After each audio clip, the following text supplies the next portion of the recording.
Hello, everyone. This is your host, Diedrich Davis. Coming up next is a new episode of Black Nerds Matter.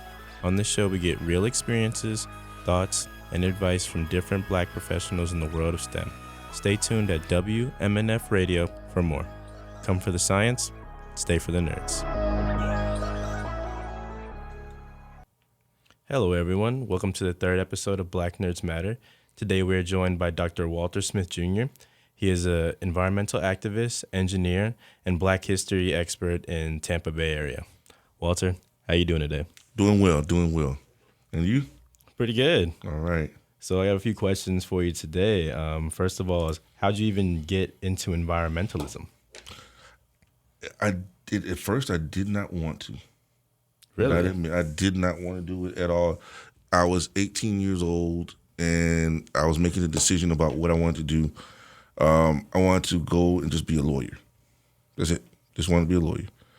And my mother, my father was supportive of that. My mother was supportive as well, but my mother had a different idea. The way my mother saw it, the future was in technology. And in doing that, she thought that it was best for me to go into engineering. And I fought her tooth and nail the whole time. And there was even a point where we didn't talk to each other. Like, wow. She was so mad with me because of my decision to not want to go and fighting her on it. And my dad had to talk to her and be like, listen, let him do what he wants to do. The boy's going to do what he wants to do. Right. But of course, that didn't quite work out that way. And I ended up majoring in civil engineering. And so for the people wondering, what exactly is civil engineering? Civil engineering is perhaps the largest discipline, the most vast discipline of engineering that exists. Because civil engineering has to do with the way of life, right? Society. And what we're doing is we're engineering society. And we look at roadways, we look at water, we look at air, we look at airports, earthquakes, all types of things, right? So in doing that, civil engineering is the most vast of the engineering disciplines. I chose ultimately to go into environmental engineering, and it was, again, I was still fighting going into engineering or being in engineering. Anytime I could go to a class that was not an engineering class, I'd take it. Right? I'd take it. So ultimately, my parents ended up going to South Africa to work. And my father actually was called to by the government to go and put and actually implement a feasibility study that he had done during the 80s. In the 90s, you were approaching the end of the Apartheid era in South Africa. And so in the 80s, my father was the leader of the feasibility group that went there and did the feasibility study on the issue of community college education.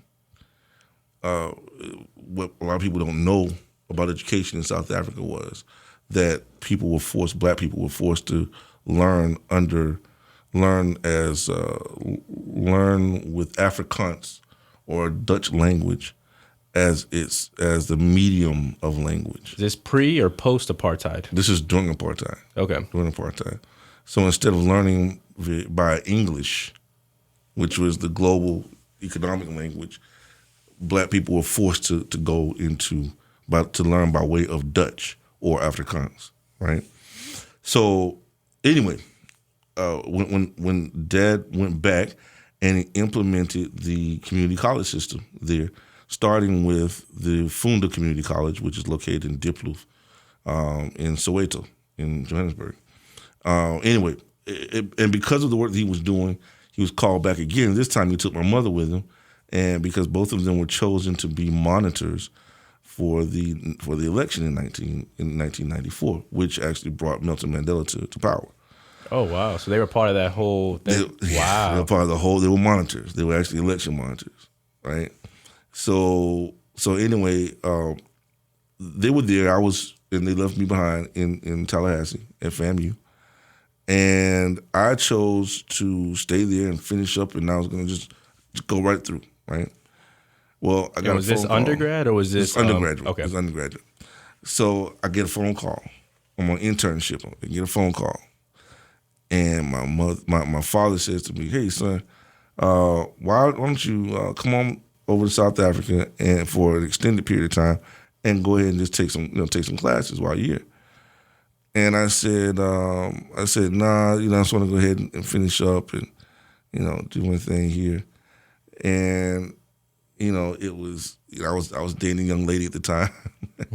And I did not want to leave. I wanted to go ahead and stay in the United States, finish up, and then go about my life. So had you traveled outside of the country before then, or Oh, was yes. this been your first time? Okay. Oh yes, many times.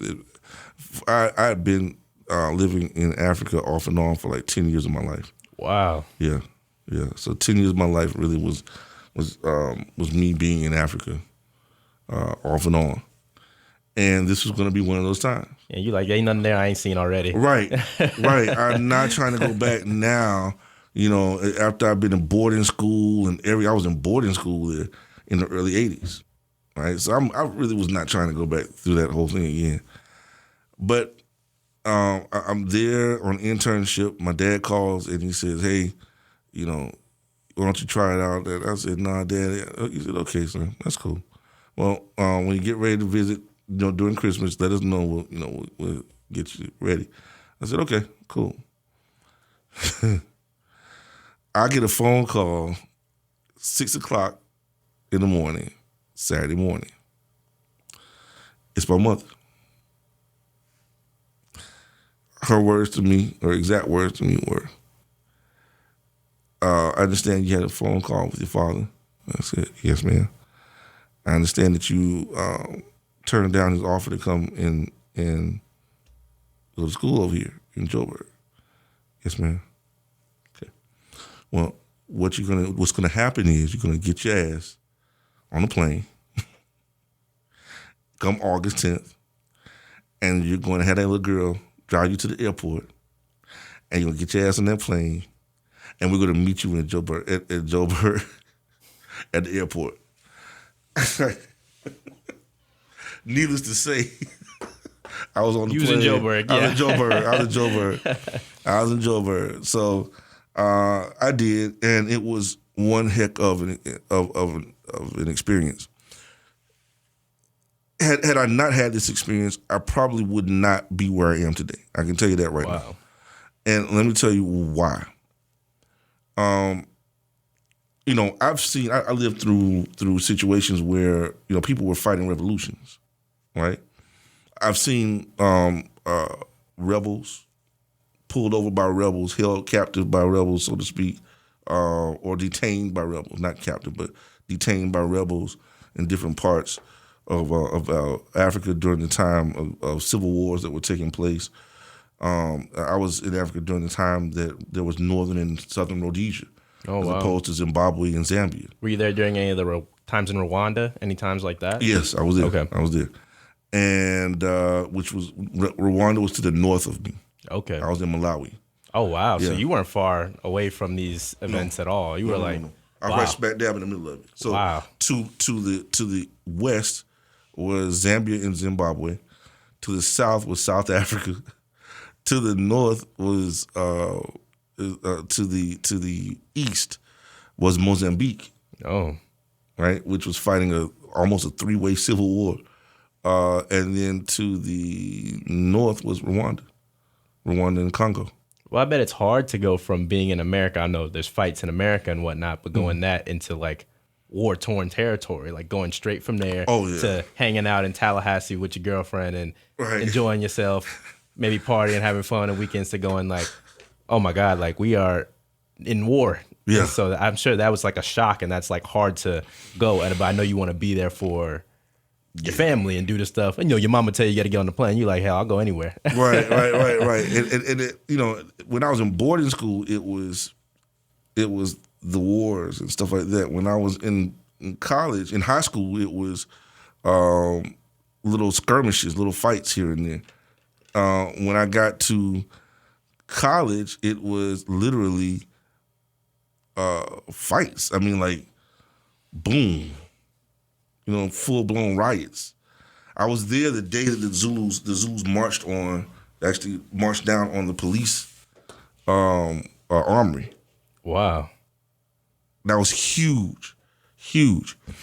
And my classmates and I were there, and we were just standing on the side like watching, and all you felt was the ground just shaking, boom, boom, boom, with rhythm, boom, boom, boom, and you look to, I'll never forget, we looked to our left, and there was nothing but Zulus coming down the street, which is it's like one of the largest populations in the Republic of South Africa, coming down the street and then marching on the police armory. This is no joke. These guys are serious, man. But they didn't do anything because they're letting them know we can do this at any time. Wow. Don't play with us. Don't play with us. We can do this at any time, baby. Safe to say you had a very unique upbringing and just background in general, seeing all of that, because part of the reason I have this show is for people who don't have family necessarily in the background of science and whatnot. So even having your parents support you and be like, hey, we need you to come here. We want you to be an engineer. We want you to do this and this and that. That's awesome. I'm sure having that support and feeling that from them, how'd that affect your relationship with the both of them? Oh, it was great. I mean, my parents were very supportive, and they let me do me. Right? I was in school. I was taking my classes, no problem. I played pro rugby, and I went over there, and I was in student government. I was involved in everything.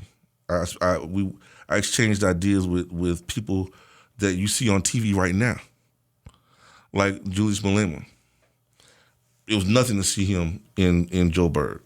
He was in middle school, this guy. He's talking trash. He's this kid talking trash, and we're grown, but he was so knowledgeable because he had been in these situations. He had seen, these people had seen him, and he was a youth leader of the ANC at the time. But what got me was there was a constant overbearing reminder of the patrimony, of the racism, of apartheid. What did that mean? What did it mean to me as a Black American to see that and to see what I saw that changed my life? What happened was I was on campus, at my father's campus at the community college in Soweto, and they had a room at the top of a building that was known as the panorama room. That panorama room allowed you to be able to see everything. For miles, you could see them for miles. To the east, to the south, to the north, west, everything. As I looked to one side, I can't remember whether it was to the east or the west, but I remember it must have been to the east. But anyway, bottom line was I looked, and there was a cemetery there. That cemetery was packed. When I say packed, I mean it was just this is red clay, right? But this red clay had like this black soot on it, right? And I asked a friend of mine to take me down there, and I went, and I'm like, what is this on the ground? He said, soot. I said, why does this sit on the ground, in the graves here? What was the problem? He said, look, and there's the combustion, the coal combustion plant not far from there. Not to mention the fact that is the way that people got their energy in Soweto. They're working to give clean energy to white people. They're working in the mines, getting this stuff in there. And I know this because I worked at the mines. And you go down to supply the coal for a coal combustion plant, and in supplying the coal for the coal combustion plant, you're messing up your own lungs. So as you're coming up from that, you're breathing, you're talking, and you can see the black soot come out of your mouth. This is how people were living. Not to mention the fact that it hurt me to see that even after apartheid, people were being buried. They didn't even have the respect for these people, the indigenous people, to have them have the freedom to bury their dead where they wanted to bury them in clean ground. This was contaminated ground. Wow. And so for everybody that doesn't know about Walter, Walter does work in Tampa now, even talking about coal ash and the problems with that. So what I'm looking at now, and I'm putting two and two together that you're telling me the story, I didn't know this beforehand, was that you probably saw that there in South Africa, and then you saw it in your own home in Florida and was like, hell nah, we about to fix this because we can't have what happened to those people there, to our brothers and sisters there, to happen to our people here. Cannot happen. That was my attitude, and it was, and I didn't work in coal necessarily as it pertained to when I got back, as it pertained to the coal Beyond Coal campaign that I work for now with Sierra.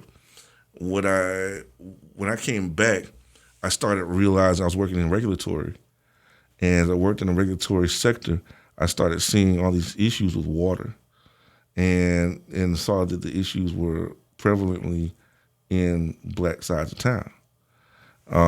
And I was like, okay, so we have these problems here in these water wells, what do we do, right? So I made my observations, did what I could, because at that time I'm a student. Coming back, and then even after I'm a student, I'm an employee, a permanent employee, and I'm seeing this stuff happen, and I'm seeing developers go in with not a care in the world about the people that they were pushing out of communities. It was the first time that I actually realized what gentrification was, as it pertained to us, redlining, as it pertained to us, the impacts it pertains of those things as it pertained to us, public health issues, and the things that we suffered with for years. Not just in what I saw in Africa. Now everything, as you said before, everything was now becoming a parallel to me, and I'm starting to realize this is my niche. This is where I need to be. It's all kind of coming together. And yeah. So it's not just the science part of it. There's the political side of it. There's the health side of it. There's all this, the humanity of the whole thing, right? It touched me in a way that I can't even explain. Okay, so I have a few questions for you based on that. So for anyone trying to find their niche now, especially this is catered towards a lot of people who are coming into science or trying to become scientists, especially in the black community, because it's not a huge thing for us. As you know, True. It's not always the path that we look for. We look to be entertainers and things like that, not always stuff like that. But the work you're doing is important. How do you show somebody that's trying to find their niche how they find it? Do you have any advice for people trying to find their way in life doing what we do? Right. First of all, my message would go to parents. Let me just start with parents. I like that. I like that a lot. Y'all listen. Parents, please listen to me. Do not scare your child away from science. Do not allow anybody to scare your child away from science and the math. It's very important that they learn it. It's very important that they excel at it. Please don't do that. Don't allow that to happen. Second thing, make sure that your children are exposed to things that are that are meaningful, right?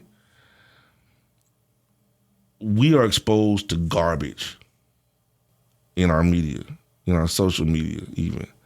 A lot of the stuff that we see means absolutely nothing in the greater scheme of things. It doesn't teach you anything about what's, things like what we was, things like that I talk about all the time, like omnibus bills. What is an omnibus bill, right? What is a filibuster? Things with voting. how does that work, right? Being able to get things passed that are necessary for children need to understand. It's important to vote. So learn that first. Then learn the detail of how everything else works and fits into that puzzle. Life is just one big puzzle, right? So teach your child those puzzles and how to put it all together. That's all they're looking for. That's all they're looking for. Give them the tools. And the comfort and support to believe that that it's okay for them to work that out on their own, and that they have your back, you have their back, and they have your help and love through this process. That's right. Give them the tools to be able to function intelligently in this world. Yeah, because I mean, the reason I bring that up is because my parents made me feel supported, and I just think of how many people I know that weren't able to excel or get through classes or dropped out of school because they didn't have that support at home. Like, hey, I failed at this too. You'll be fine. Like, my dad's like, hey man, that algebra or that chemistry and all that stuff's hard, dude. It was hard for me too. Calculus was hard, but you'll be able to get it through it. Yeah. You're smart. You can do it. My mom's like, I don't know anything about that stuff at all, but you can do it. And you can do it. I know you can. You smart enough. You got it. Right. And I just think that's so important. Like, I'm so important. So talk about your relationship with your son and how you get him to, I know he's following your footsteps in some regards, but how you get him into being as successful as he is. You know, Walter the third,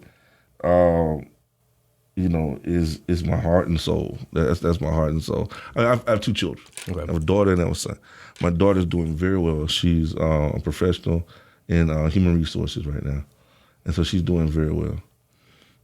Walter is my namesake, and it was, when he was born with bilateral hearing loss. So there was a lot that people were saying that he would never be able to do, that he did it. Awesome. He did it. I love that. When you talk about a child with a bilateral hearing loss that can go out there with hearing aids and learn to read at the age of 3, early reading, when they said he wouldn't be able to do it. Being able to go out and win oratorical contests starting at the age of 5, when they said he wouldn't be able to do it. What's a rhetorical contest? Oratorical contest is actually a public speaking contest. Okay. So he started competing and winning in those things from the age of 5. Wow. He has no fear of getting up and speaking in front of large groups of people. Not 1 ounce of fear. Well, I even have that fear from time to time. So that's great. I mean, that's awesome to help him get to that point, and especially with, I'm sure that having people tell you that you're not going to be able to, and all that kind of stuff makes you want it even more, and makes him want to just be the best he can so bad, because like, these people are doubting me. They say I can't do this. I'm gonna go ahead and do it, and that's just awe-inspiring. He laughs at it and goes and does it. Yeah, that's his thing. He's like, okay. Yeah. Okay. And so all his life, he has had this thing where people would ask him, when he was little, people would ask him, he hang out with his grandfather all the time. And so they're saying, they would say, he heard people say, Dr. Smith, Dr. Walter L. Smith, and then they talk to me, and, so that's all he's hearing is Dr. Walter L. Smith, right? And then he goes and he says, they say, well, and what is your name, young man? So he's like, a little bitty thing. He says, Dr. Walter L. Smith III, and he would say that all the time. It was like, man, but they were like, no, that's all right. Go ahead. Say it, claim it, Ever since he was very small, he's always wanted to be a medical doctor. Nothing else, a medical doctor of some sort. That like changed. From the jump? Yeah, from the jump. Okay. From the jump. He wanted to be some sort of medical doctor, and he would do things that actually went right along with it. That he just did it, So he's sewing up kids on the playground and giving people band-aids and everything. Right. Collecting frogs and looking at them, and I'm like, hey man, listen, dude, can't be bringing these Your frogs. mama don't want frogs. Yeah, in the your house. mom is losing her mind right now, brother. You can't do that. All right, dude. He's always been a good boy. But he went and he's recently said that he changed up from saying that he was going to be a medical doctor, right, in a particular field per se, into being a veterinarian. Oh, okay. Okay, so still a medical doctor, only an animal doctor, right? Humans, yeah. And that was fine with me. That's fine with the mama. Fine with us. Go ahead. He's always had this thing with animals. He's always done well with animals. So, he has the most obscure knowledge of these different birds and butterflies and why they do what they do. Look, Daddy, that's this. So you're like, man, how you knowing Latin names and all that stuff? Yeah, that's the type of stuff he would do. And I remember it started with the egret. I was wondering, what is he talking about? So everybody doesn't know, egret is a tall white bird similar to like a stork. Exactly. Yeah, with a long orange or yellow beak. That's right. And I knew what an egret was, but I was wondering, is that what he's saying? My wife and I like, is this what he's saying? And then he would point out egret. And I'm like, how old was he this time? He's like 2, wow, 3, saying egret. And I'm like, what is he talking about? And my mother would take him to the zoo. She loved taking him to the zoo. And that's where he learned about egrets. And I said, oh, wow. And then so we're at grandma's house one day, and she asked him a question, and he said, oh, egret again. And I'm like, Mom, what is he? He learning behind your back, huh? Yeah. And I'm like, what are you doing? Hey, keep doing that, So, that was something that we pushed with him. Same thing with our daughter. We pushed these issues of education. There was no question about education and whether it was going to happen. College was a must. College is a must. Education is a must. And there's no ifs, ands, or buts about that. I mean, that's important for us just as a people. Like, it is. It's important to know more so we can get what we need and get it, because we're already disadvantaged. I mean, out the womb. Exactly. So it's like we got to get what we can to succeed. And so one thing I want to ask you about. So a lot of people I've had on the show so far, we have our undergraduate degrees, or we're doing some work, and we're working towards that next step in getting a PhD. You're the first person on my podcast who's an actual doctor. Mm-hmm. How was getting through that? Because I'd want to hear from your perspective. How hard was that? How'd you stay with it? Because I'm really interested in doing that the next few years, and I'm sure people listening will be at some point wanting to get their doctorate. So how did you navigate that? Well, the correction. So there's a correction there. Okay, I heard you say it, and I was like, you talking about my dad? I'm not a doctor. Oh, okay. I'm an epidemiologist. Okay. I'm an epidemiologist, which is close to it. It might as well be, right? That is something that you are a healthcare professional, okay? Whether you go into epidemiology or with an MPH in epidemiology or MPH in administration. Well. Both of them are healthcare professionals.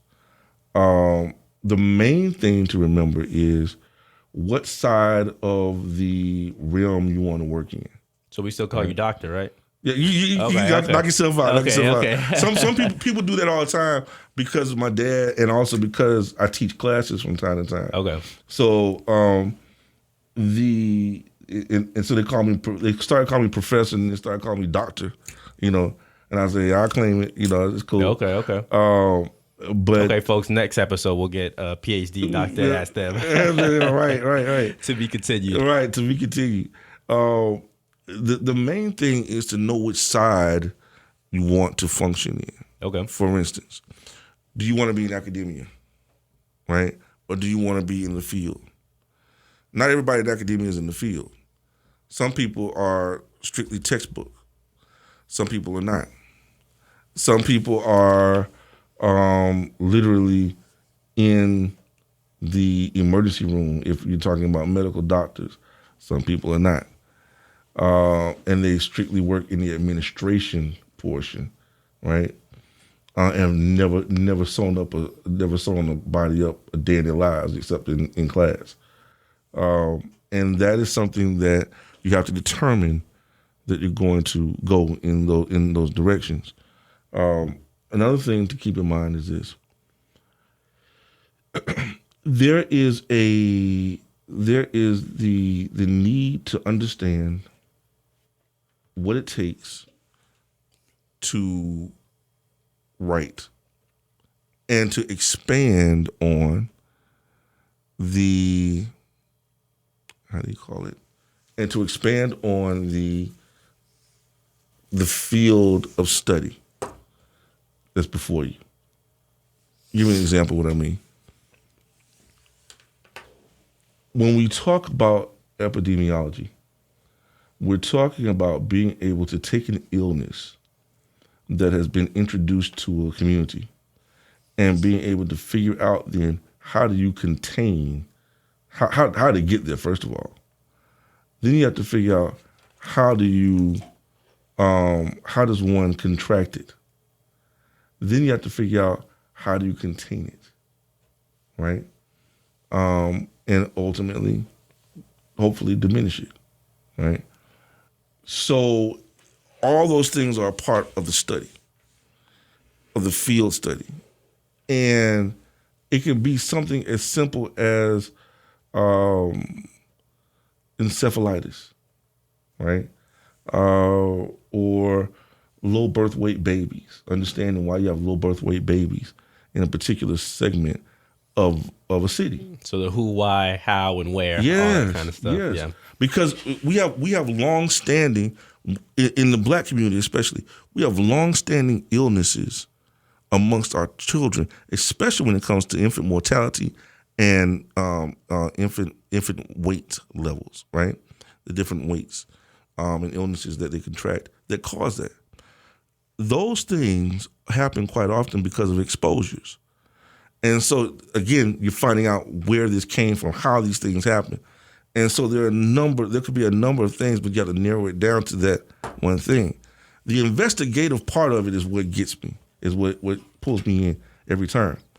Is because in my field of engineering, I have to be able to identify, I have to be able to change the circumstances of where people are living and be able to contain it, create a containing mechanism, right? And be able to then look at how, while I'm doing that, I'm also looking at how is that functioning? Is it functioning well? Is it achieving the goal? What are the matrix for that, right?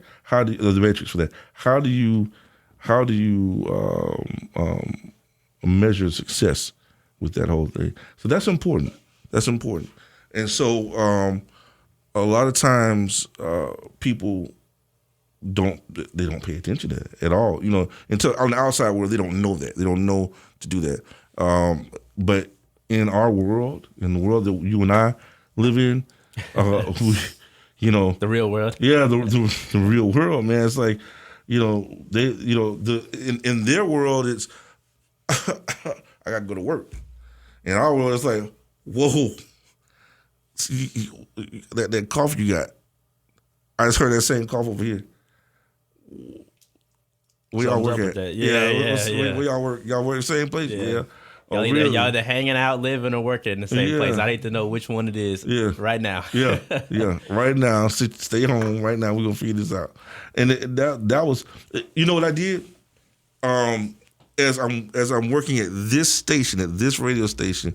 And shout out the station. Shout out the station, 88.5 WMNF, 88.5 Tampa, Sarasota, St. Pete. That's what I'm talking about. Let our people know we love them. Thank you, WMNF. That's right. From the Sunday Forum, every Sunday from 8 a.m. to 10 a.m. You know, for almost 10 years I've been doing that show. But I use that show as a platform to be able to teach people, to pull people in my social media. In my social media, I'll never forget, we had more people watching during that time of COVID when we were shut out of the station. We could not come into the station. Some people just stopped their shows altogether, but their shows were not, their content was not the same as mine, right? Their profession was not the same as my profession. So I utilized my profession in order to be able to help the community. So what did I do? I pulled doctors, medical doctors in to discuss who were specialized in certain areas, to discuss these particular issues.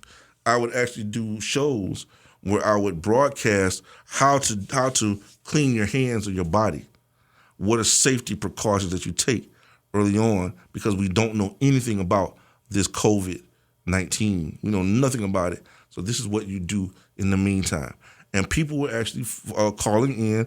They were watching on live stream. And we had people watching on every Sunday. And then I would do it sometimes, like I do it Sunday, and I do it again Monday, Wednesday, and then on Saturday or Friday, one of the two. But I make sure that I did it at least 3 times a week during the week. And that's something that we have to implement in order to make certain that that what we're doing is not just fall on the wayside somewhere, but that's being put to good use. Wow. And so I have another question for you is, why do you think science and all these kind of things are as important to the Black community as it is? Like, I want you to kind of explain to the viewers pretty much why, to our listeners, why it's so important that our people need to get into this. Because I know one of the big things I like to talk about now is just we got to know what we're putting in our bodies, what we're working on, what we're trying to get, because big pharma and things like that aren't going to look out for us. We have to look out for ourselves, and we have to be able to educate our own people. Why do you think that science matters as much as it does for Black people? One of the most mortifying things that happened to me was when I was in grad school working on my MPH, and I'm reading these books that were telling me that there were chemicals that were being decided upon, that were being put in our food. Chemicals that were being decided upon to be put in our food. Like Red 40? Yeah. Things that overseas in England and places like that. Outlawed. Illegal. Outlawed. Here, all that stuff, you can do it all right here. You just come up to America, you have all the Fruity Pebbles you want, and we'll put all that flavor red or whatever it is, red 19 and yellow 13 and everything else, and they're like, whoa, what is that? You know, things you can't even pronounce. Then there was there were these type of margarine that had a preservative that was put in it that allowed it to be able to stay on the shelf longer, right? But the key to that was it might stay on the shelf longer, but the likelihood of you getting diabetes was even higher for your use of that particular margarine. Black folks don't need no more diabetes. We don't need no more diabetes, bro. You know, we don't. And so as we look at the all those things that are being put in our food and things like that, science is important. The science is important. We got to understand it. Shout out to the brothers of the Nation of Islam. Brother Nur Muhammad, who goes out there all the time. Nur, I got to get in contact with that brother. But Nur Muhammad, he goes out and he says, listen, look at what they're putting in this food at Popeyes and at what's the other place? Chick-fil-A. And we going crazy for the sandwiches. Yeah, they're going crazy for the sandwiches, bro. They're dancing on the damn rooftops, and carrying on. Like, I know it's all, it's not the type of comedy that I would like to see, but I mean, can't lie, it was funny. But I mean, it was funny. I mean, if you're a Boondocks fan, if you're a fried chicken fan, flu and all that stuff, yeah. That fried chicken flu was hilarious, bro. Put that in my taste. Yeah. So I mean, it's like, you're watching this stuff on TV and we're laughing about it, but this stuff is real. Oh yeah. The illnesses that go along with it are very real. How do we stop this? Yeah, right? Art imitating reality. Yes, for real. Yes. So when Nura came up with this and did this piece, it hit me that, I'm eating this stuff. Not all the time, but just occasionally, I'm eating this stuff. And I'm feeding it to my family. Your son and your daughter and your wife that you love so very much. Right. They're the ones getting that. And you like, man, something ain't right. Right. What, so I'm thinking to myself, I got to do something differently. What's wrong? And so it is very difficult. Not is. I ain't gonna lie. I've been to Chick-fil-A. I don't go to the Popeyes like that at all. Only reason I go to Popeyes might be to get, if that's pretty bad, but the only reason I go to Popeyes is because their ice water tastes better than somebody else's ice water, right? I don't know what that's about, but okay, maybe there's something with that too. But there's something with the water too, right? But the bottom line is, these things are very important for us to understand. It's not something that we can just gloss right over, but it is something that we do gloss right over. It's something that we do as a community do not pay attention to. We have this stuff, we bring it into our meetings. The difference between a white meeting and a black meeting is what they eat. You go to a white meeting and they have fruit and vegetables and vegetarian meals and stuff like that. And whatever it is, chicken that's being made was made by someone who has baked the chicken themselves and blah, blah, blah, right? You go to ours. Fish grits and Black History, huh? Yeah, well, fish and grits, Black History, you're good to go. Yeah. But when you're talking, you're not likely to get the type of same preservatives and that stuff. But you talk about Popeyes. A bucket. I mean, a leg and a thigh. Yeah. Go to an NAACP meeting. Go to one. And tell me what you eat. What's this? Tell me what you eat. So it's not going to be quinoa and kale, huh? Bro. No. It's not going to be that. It's not going to be a sandwich from Publix that's fresh made right there in front of you. No, none of that. It's this. Popeyes with the several things of potatoes, mashed potatoes, and all the sides. Okay? With hot sauce. Don't forget the mac and cheese. With the mac and cheese and the hot sauce over on the side somewhere. This is what we're going to have. And this is because, why? Because historically, that's what we've eaten. What kills me is when I watch, when I go to these meetings and white folks are sponsoring the meeting. What do you think white folks sponsor the meeting with? What we eat? KFC. Yeah. Fried chicken, whatever it is. All the same things that are not good for us. Same thing they're gonna buy. Same thing they're gonna put right there on the table right there. Yeah, might as well throw in the grape soda and the watermelon, huh? Might as well. Y'all take that and dance with it. Here's some tap dance shoes for you. Right. So this is what happens, man. But when I have my meetings, for instance, right, I don't buy that stuff. I don't buy that. I hate it. First of all, we don't own Popeyes. We don't own KFC. So I don't owe them anything. If I can find a black-owned restaurant, I will support it. I don't care if it's a barbecue place. I will support it. Yeah. But in my experience and what I do in my events is I buy things from Publix with the platters that are with lettuce, tomatoes, and all that stuff. Anything I can find that's going to be, good, decent to eat, then I'll get it. But I'm not going to sit there and have these people sit up there eating fried chicken and carrying on, and I know they're going to be half asleep. Yeah. In the midst of the conversation. That's crazy. No. People love to come to my meetings. The reason why, not just because they want to come hear me speak, but because they really they have a good experience. Why? Because I've I've made an atmosphere with good food. Yeah, I agree. I mean, That's why I go to them. Yeah, see, there you go. And that's and people made comments about that, because that is something I take a lot of pride in.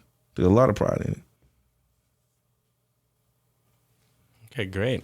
So we're coming near the end of our time. Is there anything else that you want to get off your chest and tell the people, or any more advice you want to give out to young brothers and sisters coming up in this science thing, like myself and my colleagues? Listen, man, people are going to tell you stay the course. Stay the course. There are things that are going to happen in your life, for instance, that might jolt you into a different direction, right? That might say, you know what? Don't get your doctorate in this, get it in that. You know what I'm saying? Because there's a need for it. It might be oversaturated, but don't be afraid to take that step. Don't be afraid to take that step, but take it. The change? Yeah. Don't be afraid to make the change. Make the change, and don't be afraid to do it. Listen, my father was the president of Florida A&M University. In his time, he actually founded the College of Engineering that I attended. I can tell you that the goal of the whole thing was to create and to educate more black engineers. And not just more black engineers, but more black engineers that were PhDs, right? And that could go into the field and work for NASA and stuff like that. There was a need for it. And that's what he did. He created it. We have to understand that it's the same thing now. We have to have more doctors in marine science. We have to have more people that are more doctors in marine science who are divers. Sounds like I'll get a job then. Yeah, it sounds like you're going to get a job, brother. These are things that we have to do, and we have to encourage that and not be afraid of it. I'm going to do it. Heck, I'm going to go and get my diver certificate, but I have to get over my fear of sharks, man. No, don't worry about it, man. I'll give you all the information on that. I'll be your encyclopedia on that. Listen, bro, I'm coming here trying to tell myself I'm going to touch his nose and turn him upside down. Yeah, come on, man. What you bro. mean? It's not that hard. Yeah. I don't think you're going to be doing that with no great white shark. But the point being that it's important to stay the course. Don't be afraid of change, and being able to improvise. Be creative with your education, right? I always say this. If your education costs money and you got to go to FAFSA, go. Listen, you're going to have bills for the rest of your life. Might as well make the most out of it. Make the most out of it. Go get that bill. That's a bill worth having. That's a bill worth having. And you can always, you can always put it off, defer it. Every time you go back to school, defer it again. Go back until you finish and get everything you're supposed to get out of it and get that degree if you're going to be doing it. If not, trust me, there are other ways to get it. Like, for instance, get certifications. If you don't want to go to school for any long period of time, whatever, get certifications that are graduate. Ultimately, you get the graduate certifications. Get what you need to get in order to be successful in your careers. Not everybody's cut out to go to college, but I'm gonna tell you, I'm not one of those people who is a proponent of encouraging that. I'm one of those people that tells you, try it. Try it. Do not allow I'm gonna tell you this right now. I don't care what these white people say. When you walk into that guidance counselor's office and you see that flag, those flags up there or whatever it is, you go and you find yourself at HBCU. You understand me? You go find yourself at a historically black college or university first and foremost and get your undergraduate degree. After that, then you go to your PWI. But go to your HBCU first. I'm a big proponent of doing that. My entire family is built on that. Wow. My entire family is built on that. From my great-grandfather down to me. Wow. Your story is inspiring. Thank you so much for being here with us today. I really appreciate it. It was great having you on there. No doubt. Glad to be here, brother. Glad to be here. Sweet. All right, Walter, you have a good one. All And right. everyone, this is Walter Smith Jr., and we're here at WMNF Radio for a third episode of Black Nerds Matter. Thank you so much. Thank you all for tuning into another episode of Black Nerds Matter. None of this is possible without you, our listeners. A special thank goes out to our music team. On guitar is Graham Hempstead, who can be found with his name on any of your favorite streaming platforms, and our sound engineer, Brian, who can be found on TikTok at brian.tyler.music. Thanks, everyone, for listening.